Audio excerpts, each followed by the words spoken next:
E voltando à nossa aula, quando falamos em vigilância em saúde, esse slide está na aula 10, tá? Vocês vão achar lá no finalzinho da aula 10. Nós temos alguns indicadores, tá? O que seriam esses indicadores em saúde? Os indicadores são medidas que contêm informação relevante sobre determinados atributos e dimensões do estado de saúde, bem como do desempenho de saúde. Então, esses indicadores é o que vai mostrar se o meu serviço de prevenção e promoção à saúde está de forma correta, se aquele município está fazendo as ações igual manda a Lei 8080, se aquele estado também está fazendo as ações igual a Lei 8080 ou o nosso país. Então, quando a gente tem esses indicadores de saúde, são indicadores que eu pego aquelas doenças, né, que eu falei com vocês, de notificação compulsória, e eu vou estudar sobre essas doenças.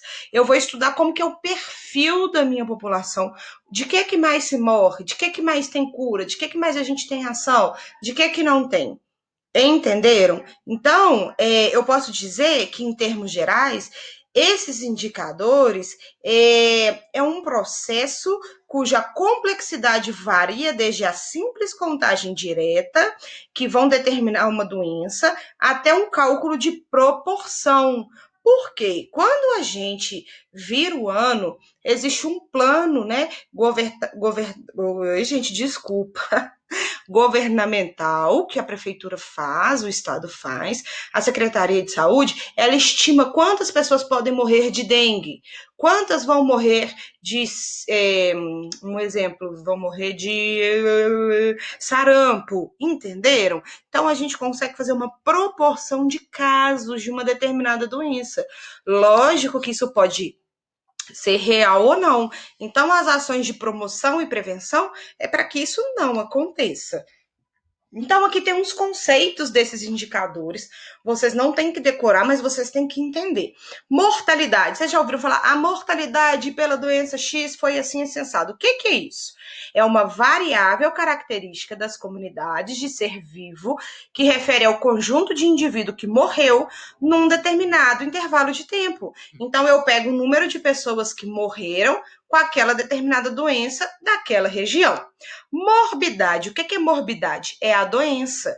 Então, é uma variável característica das comunidades de seres vivos que refere-se ao conjunto de indivíduo que adquiriu a doença no intervalo de tempo.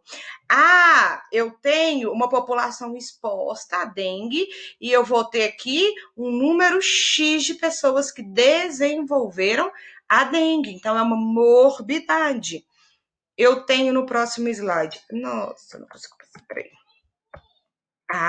Letalidade. O que seria letalidade? É o maior ou menor poder que uma doença tem de provocar morte nas pessoas.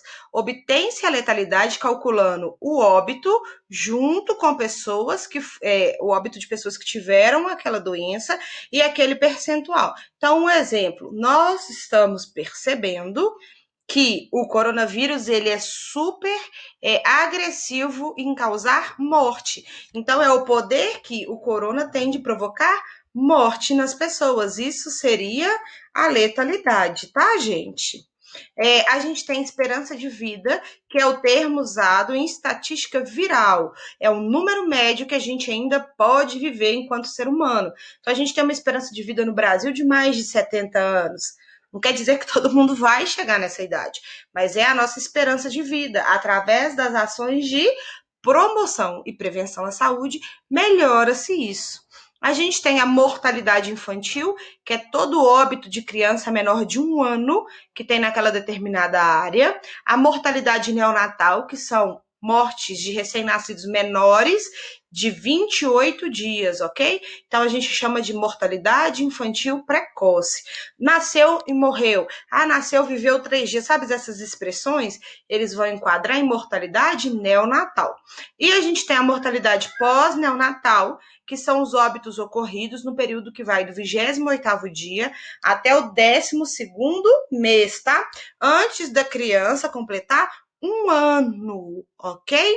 Essa mortalidade pós-neonatal é a mesma coisa da mortalidade infantil, tá, gente? É porque tem formas diferentes de relatar a mortalidade desses recém-nascidos, né?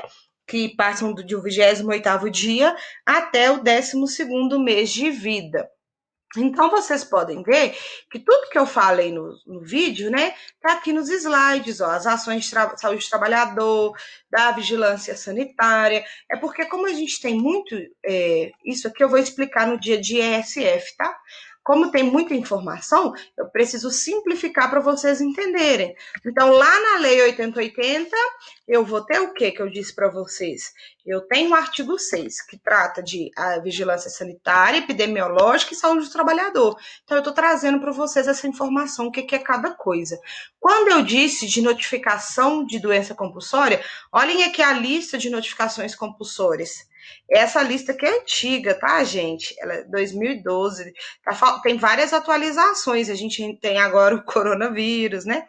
Que vão entrar aqui. São doenças que chegou no local de atendimento à saúde, a gente tem que preencher. Eu tenho um exemplo aqui dessa ficha. Eu vou mandar para vocês. Aqui a ficha, ó. Ficha de notificação. Aí tem lá qual que é a doença e a gente preenche com os dados do paciente para que a epidemiologia pegue essa ficha, eles ligam para o paciente, eles buscam prontuário para ver se deu positivo ou negativo, para ver se a pessoa curou ou não curou, para lançar para a população os dados para a gente entender. Eu vou mandar para vocês uma ficha de notificação do coronavírus. Ah, professora, quem que preenche? É o enfermeiro de nível superior que tem que carimbar, tá? Mas às vezes a gente está na ponta, é o técnico que vai preencher, com o nome da pessoa, qual que é a doença de suspeito, qual que é a unidade de saúde, né? Se é hospital ou não. Aí tem um código específico, data do primeiro sintoma, data de nascimento. É só informações que ele traz para mim. Quando tá isso aqui, ó, dado de amostra, de coleta, isso é tudo função da vigilância epidemiológica, ok? Não é a gente que preenche isso aqui, não. A gente só preenche o básico com as funções, com aquelas informações básicas do nosso paciente. Então, espero que vocês tenham entendido. Estou no grupo para tirar as dúvidas. Próxima aula, vamos continuar a falar da 8080. Na próxima aula, a gente termina essa lei. Um abraço.